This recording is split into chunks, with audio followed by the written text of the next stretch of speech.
Welcome students class 5 board exam 2024। यहाँ पर आपको पर्यावरण अध्ययन का ये मॉडल पेपर देखने को मिलेगा। पर्यावरण अध्ययन कक्षा 5 का परीक्षा में पेपर किस तरह का आता है और आपकी परीक्षा होती है 80 नंबर की। ठीक है, तो 80 में से 80 नंबर आप कैसे प्राप्त करें। अब आप कहेंगे सर हमारे तो कुल 400 नंबर में से नंबर आते हैं, तो आपके 20 नंबर जो प्रत्येक परीक्षा के हैं वो स्कूल में से भेजे जाएंगे। ठीक है, 20 स्कूल में से 80 नंबर का पेपर, एक कितने का हो गया 100 नंबर का, 4 पेपर आपके होंगे 100 नंबर के, तो सभी का कितने नंबर हो गए 400। तो आपकी परीक्षा में 400 में से नंबर आते हैं। तो आप पर्यावरण अध्ययन के अंदर पेपर में क्या क्या आता है, आप कैसे अच्छे नंबर प्राप्त कर सकते हैं, उसके बारे में इस वीडियो में आपको बताऊंगा और पेपर भी सॉल्यूशन करवाऊंगा। पूरा सॉल्यूशन आपको मिलने वाला है। तो इसके लिए आपको क्या करना होगा, सबसे पहले चैनल को सब्सक्राइब करके घंटी वाला निशान दबा देना है, यानी बेल आइकन दबा देना है, जिससे कि आपको बाकी के जो वीडियो में परीक्षा तक चढ़ाता जाऊंगा। आपकी परीक्षा है वो लगभग 28 मार्च के आसपास शुरू होगी। जो 8वीं कक्षा की परीक्षा है वो फर्स्ट पारी में और आपकी परीक्षा है सेकंड पारी में चलेगी। तो 28 मार्च अब ज़्यादा दूर नहीं है, एक सवा एक महीना ही रहा है। तो आप अभी से तैयारी अच्छे से स्टार्ट कर दें और पर्यावरण में किस तरह का पेपर आपके आता है उसकी बात करने वाले हैं। तो चलिए यहाँ पर शुरू करते हैं। सबसे पहले आपका आता है अवलोकन एवं दर्ज करना, ये टॉपिक आता है। आपके पेपर है वो उसके अंदर ही उत्तर लिखने हैं, अलग से कोई उत्तर पुस्तिका नहीं होती। नीचे दिए गए चित्र को देखकर बताइए कि पत्थर चट्टा के किस भाग से अंकुरण निकल रहा है। यहाँ पर देखिए ये भाग है जहां से इसके अंकुरण हो रहा है। ठीक है, यहाँ पर ये साइड वाला भाग है, तो पत्ती है, तना है, फल है या जड़ है। तो क्या है ये भाई, इसकी पत्ती है। ठीक है, तो यहाँ पर पत्ती हो जाएगा, आपको यहाँ पर भर देना है। अगला सवाल आपके आता है, नीचे दिए गए चित्र को देखकर बताएं कि ये दृश्य है। यहाँ पर आप देखिए ये एक कार है जो पानी के अंदर डूबी हुई नजर आ रही है, या कुछ लोग भी पानी के अंदर डूबे हुए हैं। ठीक है, और यहाँ पर ये पेड़ के इतने तक पानी आ गया है, तो यहाँ पर पानी ही पानी आपको नजर आ रहा है। तो यहाँ क्या है भाई, जल भराव क्षेत्र है। ठीक है, यहाँ पर क्या है, ब सही जवाब है, जल भराव क्षेत्र है, यहाँ पर पानी ही पानी है। तो ब आपको यहाँ पर भर देना। उसके बाद अगला क्वेश्चन आता है, दिए गए जलीय जंतु एवं पौधे के चित्र को देखकर निम्नलिखित प्रश्नों के उत्तर देने हैं। यहाँ पर देखिए जलीय जंतु आपको दिख रही है, मछली, मगरमच्छ, यहाँ पर ये जो कोई पौधे वगैरह जल में लगते हैं वो, और यहाँ पर ये आपको कछुआ दिख रहा है। ठीक है, अब यहाँ पर है ऊपर दिए गए चित्र को देखकर कौन कौन से जंतु दिख रहे हैं। तो देखिए यहाँ पर आपको मछली, मगरमच्छ, कछुआ आदि दिख रहे हैं। ऊपर दिए गए चित्र में कौन कौन जंतु केवल पानी के अंदर रहते हैं। तो ऊपर दिए गए चित्र में केवल मछली पानी के अंदर रहती है, मछली है वो केवल पानी में रहती है। बाकी मगरमच्छ और ये कछुआ वगैरह ये पानी से बाहर भी रह सकते हैं, इसलिए मछली एक ही आई यहाँ पर। अगला है, मछली की कोई एक विशेषता लिखिए जिसके कारण वो तैर पाती है।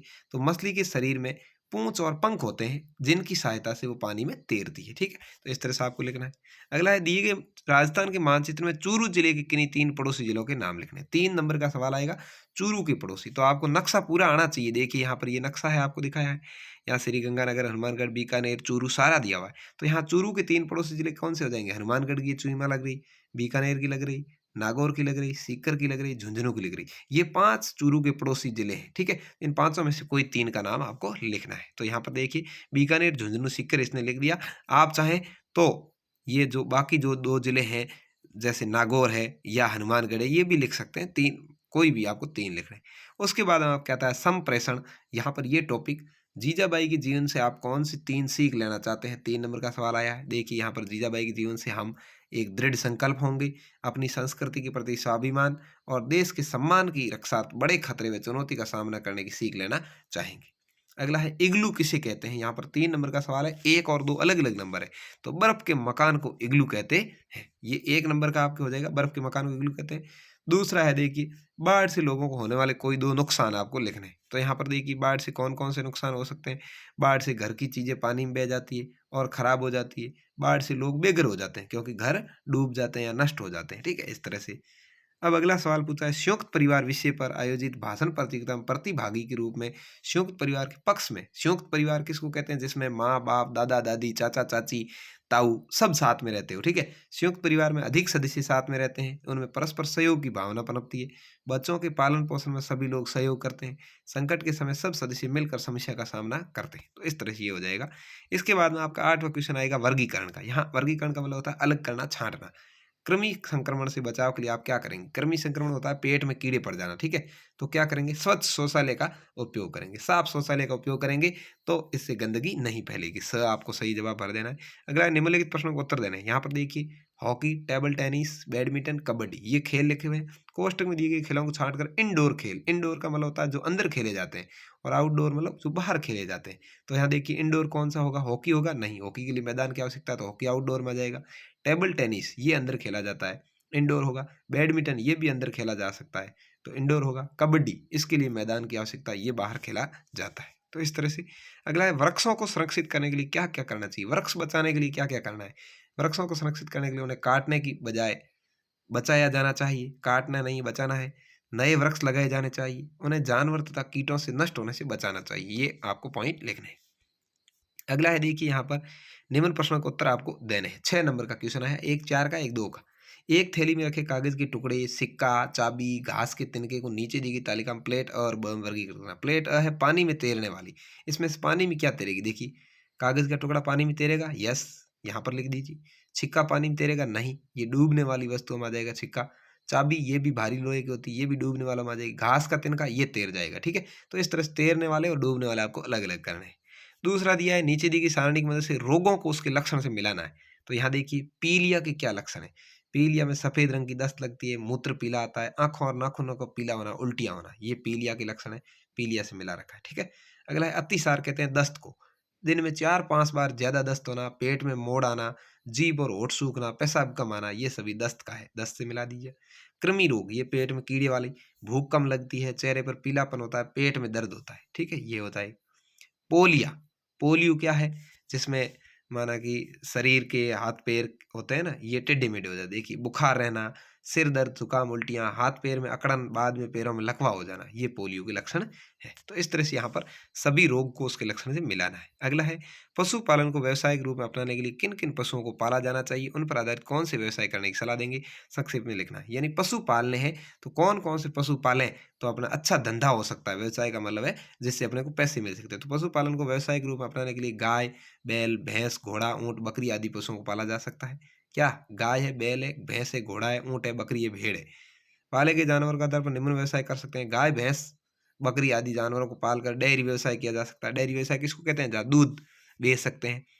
बैल, ऊंट आदि से कृषि कार्य और बोझा ढोने का कार्य किया जा सकता है, ठीक है। यहाँ पर इधर से उधर सामान ले जाने में और खेती करने में ये काम आ सकते हैं। भेड़ पालन से ऊन व्यवसाय कर सकते हैं, भेड़ की ऊन बेच सकते हैं। घोड़े पाल कर तांगा चालन, घुड़दौड़, खेलों के लिए घोड़े उपलब्ध कराना आदि व्यवसाय किए जा सकते हैं। जानवरों के गोबर से खाद और उपलों का व्यवसाय भी हो सकता है, ठीक है। खाद को भी आप बेच सकते हैं, या उपले यानी थेपड़ी बना सकते हैं, जिसको स्थानीय भाषा में थेपड़ी भी कहते हैं। अगला है देखिए, रात के अंधेरे में बिना किसी वस्तु से टकराए आसानी से कौन उड़ सकता है। तो रात में कौन देखता है इनमें से, चमगादड़, ठीक है। तो यहाँ द आपका भर देना है। अगला है, पेट्रोलियम को रिफाइनरी में शुद्धिकरण करके कौन से पदार्थ प्राप्त किए जाते हैं, किन्हीं 3 पदार्थों के नाम। पेट्रोलियम पदार्थ होता है ना, उसमें केवल पेट्रोल नहीं निकलता, बहुत सारे पदार्थ निकलते हैं। तो देखिए पेट्रोलियम को रिफाइनरी में शुद्धिकरण करके अनेक पदार्थ प्राप्त किए जाते हैं, उनमें से 3 है, पेट्रोल, डीजल, मिट्टी का तेल। इसके अलावा भी आपको यदि कहा जाए तो आप कह सकते हैं डामर, जिससे सड़क बनती है, ग्रेस जो गाड़ियों के वगैरह लगाया जाता है, ठीक है। इस तरह से ये होते हैं। अगला है, हम भूख लगने पर भोजन करते हैं, भोजन पचने की प्रक्रिया को आपका बताना है। तो यहाँ देखिए, हम भूख लगने पर भोजन करते हैं, मुंह में भोजन दांतों से चबाया जाता है। मुंह में मौजूद लार में पाचक रस होते हैं जो चबाने पर भोजन में मिल जाते हैं। मुंह से भोजन भोजन नली द्वारा आमाशय में जाता है, यहाँ भोजन में आमाशय रस स्राव होता है। इसके बाद वो छोटी आंत में आता है, यहाँ अकृत और अग्नाशय ग्रंथियों के पाचक रस आकर भोजन में मिलते हैं, जिससे भोजन में पोषक तत्वों का अवशोषण होता है। ये तत्व रक्त के माध्यम से शरीर के विभिन्न अंगों तक पहुंचाए जाते हैं। छोटी आंत से होता हुआ भोजन बड़ी आंत में जाता है, जहाँ फिर से पानी और पोषक तत्वों का अवशोषण होता है। इसके बाद शेष बचा हुआ भोजन है वो मलाशय में एकत्रित हो जाता है, जो मल द्वारा बाहर निकाल दिया जाता है। यानी उसको अपन सुबह निवृत्त होते हैं ना, तो वहां पर खाली कर देते हैं। इसके बाद है, अचार जल्दी खराब क्यों नहीं होता, लिखना है। अचार सिरका, नमक और तेल आदि व रासायनिक परिचारकों के साथ बनाया जाता है। इसे अधिक समय तक सुरक्षित और संरक्षित रखते हैं, इसलिए अचार जल्दी खराब नहीं होता, क्योंकि ये तेल वगैरह से बना होता है, इसलिए जल्दी खराब नहीं होता। अगला है, वर्षा जल को संग्रहित करके उसका उपयोग किस रूप में कर सकते हैं। वर्षा जल को संग्रहित करने की प्रक्रिया बतानी। बरसात का जल आता है उसको अपन कैसे बचा सकते हैं। आपके इधर टाँके वगैरह बने हुए होंगे, कोई किसी और तरीके से भी वर्षा जल को एकत्रित करते होंगे, तो उसका कार्य लिखना है। वर्षा जल को संग्रहित करके उसका उपयोग घरेलू कार्यों, सिंचाई, विद्युत उत्पादन और पीने के लिए किया जा सकता है। घरों की छत वर्षा जल को संग्रहित करने की प्रक्रिया का यहाँ पर चित्र है। देखिए यहाँ बादल बरस रहे हैं और यहाँ पर ये घरों के ऊपर से जैसे ही पानी आ रहा है तो यहाँ पर इसका ये सिस्टम लगा दिया जो आपके टाँके वगैरह में लगाया हुआ होता है, और यहाँ पाइप के द्वारा जोड़ करके यहाँ जो टंकी बनी हुई है, टाँका बना हुआ, वहाँ पर वर्षा का जल एकत्रित कर लिया गया। ठीक है, तो इस तरह से आपको ये चित्र भी बनाना है और ये लिखना है। ठीक है, 3-3 नंबर का ये सवाल हो जाएगा। उसके बाद में है प्रश्न करना। यहाँ देखिए, भोजन को व्यर्थ न बर्बाद नहीं करने के लिए आप करेंगे, क्या करेंगे? तो यहाँ पर क्या आ जाएगा? ठीक है, प्रश्न बनाना है आपको। ठीक है, शहर में बहुमंजिला मकान बनाए जाते हैं, क्यों बनाए जाते हैं? क्यों? क्योंकि जमीन की कमी है, तो ए आपको आ जाएगा। ठीक है, खेती के तरीकों में पुराने समय से अब तक आप परिवर्तनों को जानने के लिए क्या क्या प्रश्न कर सकते हैं? कोई 3 लिखने। पहले खेत जोतने के लिए किन का उपयोग किया जाता था? ठीक है, बैल वगैरह का। आजकल किस उपकरण से जुताई कर बीज बोए जा रहे हैं? आजकल अधिक फसल प्राप्त करने के लिए गोबर की खाद के स्थान पर किस प्रकार की खाद का उपयोग किया जा रहा है? ये 3 आपको प्रश्न लिखने हैं, उत्तर नहीं है, यहाँ पर ये प्रश्न बनाने थे। ठीक है, इसके बाद भी आगे पेपर अपन बढ़ेंगे, तो ये इस तरह से आपके पेपर आता है। मैं आपको पूरा पेपर सॉल्यूशन करवा रहा हूँ, बाकी के जो पेपर है वो भी सॉल्यूशन करवाऊंगा। मैं आपको परीक्षा से पहले लगभग 5-5 पेपर सभी सब्जेक्ट्स के, पर्यावरण के, हिंदी के, गणित के और अंग्रेजी के हल करवाऊंगा। तो इसके लिए आपको चैनल को सब्सक्राइब करके और साथ ही साथ वीडियो को शेयर भी अपने दोस्तों के साथ करना है, स्टेटस लगाना है, ग्रुपों में शेयर करना है, जिससे कि आपके दोस्त भी इसका फायदा उठा सके। चलिए यहाँ देखिए, निम्न में से कौन सी लाइट चौराहे पर देखकर आप रोकेंगे? लाल, पीली, नीली, हरी। कौन सी लाइट देख के रुकते हैं? लाल। ठीक है, तो यहाँ पर आपको भर देना है। पानी के प्राकृतिक बहाव क्षेत्र में अवरोध आने पर आपदा आएगी। पानी के प्राकृतिक बहाव क्षेत्र में अवरोध आ जाए, रुक जाए पानी, तो क्या आएगा भाई? बाढ़ आ जाएगी। ठीक है ना, पानी इकट्ठा होगा और बाढ़ आ जाएगी। नशा करके गाड़ी चलाना जोखिमपूर्ण है, कैसे? नशा करने से क्या हो सकता है भाई? नशा करेंगे तो मस्तिष्क की चेतना पर विपरीत प्रभाव पड़ेगा, यानी सिर काम नहीं करेगा। इससे चालक की सजगता कम हो जाएगी, दुर्घटना होने की संभावना बढ़ जाएगी। इससे नशा करके गाड़ी चलाना जोखिमपूर्ण है। अगला है, हमारे गली मोहल्ले साफ रहे इसके लिए क्या क्या कर सकते हैं? कोई 3 बातें आपको लिखनी। हमारे गली मोहल्ले साफ रखने के लिए लोगों को गंदगी से होने वाली बीमारियों से जागरूक करेंगे। लोगों को कहेंगे भाई साफ सफाई रखो। ठीक है ना, गली मोहल्ले में कचरे को उठाने की व्यवस्था कराना और वहाँ नियमित झाड़ू लगवाना, वहाँ जगह जगह पर कचरा दान रखवाना और उसका उपयोग करने के लिए लोगों को प्रेरित करना, जिससे कि साफ सफाई रहे। अगला है, सेरेब्रस पाल्सी क्या है? सेरेब्रस पाल्सी मरीज किन परिस्थितियों से गुजरते हैं? तो ये सेरेब्रस पाल्सी मस्तिष्क का रोग है। इसमें मस्तिष्क शरीर के अंगों को ठीक से नियंत्रित नहीं कर पाता। इससे मस्तिष्क की कुछ कोशिकाएं ठीक नहीं होने से वह शरीर के अन्य अंगों को आदेश भी ठीक से नहीं दे पाती है। यद्यपि मरीज के हाथ पांव और अन्य अंग ठीक होते हैं तथापि वे ठीक से काम नहीं करते। इस तरह से ये सवाल है। अगला है, बिसेंद्री पाल एवरेस्ट पर कदम रखने वाली प्रथम महिला बनी, कैसे? बिसेंद्री पाल थी, उसने एवरेस्ट पर सबसे पहले कदम रखा था। तो यह यहाँ पर लिखा है, बिसेंद्री पाल बचपन से ही साहसी के इरादों वाली लड़की थी। ठीक है, स्कूल पिकनिक के दौरान वो खेल खेल में पहाड़ पर चढ़ जाती थी। उन्होंने नेहरू पर्वतारोहण संस्थान में प्रशिक्षण प्राप्त किया। उनके साहस और उत्साह के कारण उन्हें एवरेस्ट अभियान दल में चुना गया। एवरेस्ट चढ़ाई के दौरान भारी भूस्खलन हुआ, जमीन खिसक गई थी, बिसेंद्री के सिर पर पीछे चोट लगी। इनके सभी साथी भी घायल हो गए। बाकी सदस्य लौट गए, लेकिन बिसेंद्री ने हिम्मत नहीं हारी। उसने इसी साहस और दृढ़ निश्चय ने उन्हें एवरेस्ट पर कदम रखने वाली प्रथम महिला बना दिया। लेकिन वो हिम्मत नहीं हारी और चढ़ गई। तो हिम्मत नहीं हारते हैं तो कुछ भी कर सकते हैं। अगला है, चंद्रमा का आकार किस स्थिति तक बढ़ता है और किस स्थिति से चंद्रमा बिल्कुल दिखाई नहीं देता? तो आपको पता होगा, नहीं दिखाई देता वो अमावस्या होती है। ठीक है, और बढ़ता कब है? द्वितीया से लेकर के। चंद्रमा का आकार अमावस्या के बाद एकम से लेकर पूर्णिमा तक बढ़ता है और पूर्णिमा के दिन पूर्ण आकाश में दिखाई देता है। पूर्णिमा को पूरा दिखाई देता है। पूर्णिमा के बाद इसके 14 दिन एकम से लेकर चतुर्दश तक इसका समकीला आकार कम होता जाता है और अमावस्या की रात को ये बिल्कुल भी दिखाई नहीं देता। ठीक है, तो अमावस्या को बिल्कुल दिखाई नहीं देता, आपको ध्यान रखना है, और पूर्णिमा को पूरा दिखाई देता है। ठीक है, तो पूर्णिमा से अमावस्या के बीच घटेगा और अमावस्या से वापस पूर्णिमा के बीच बढ़ेगा। इस तरह से आपको लिखना है। तो ये इस तरह से आपके पेपर आया पर्यावरण का। कैसा लगा कमेंट करके ज़रूर बताएं, और वीडियो को लाइक और शेयर तो करना ही है, साथ साथ चैनल को अभी तक सब्सक्राइब नहीं किया है तो कर देना है, जिससे कि वीडियो अपने दोस्तों तक भी पहुंच सके और वो भी फायदा उठा सके। धन्यवाद। जय हिंद, वंदे मातरम। आपको सारे वीडियो में हल करवाऊंगा, ये मेरी गारंटी है। आपको मैं कम से कम 5-5 वीडियो, और उम्मीद है कि परीक्षा के अंदर सभी सवाल अपने वीडियो में से ही आएंगे। तो आप भी फायदा उठाएं, अपने दोस्तों को भी फायदा करवाएं। धन्यवाद।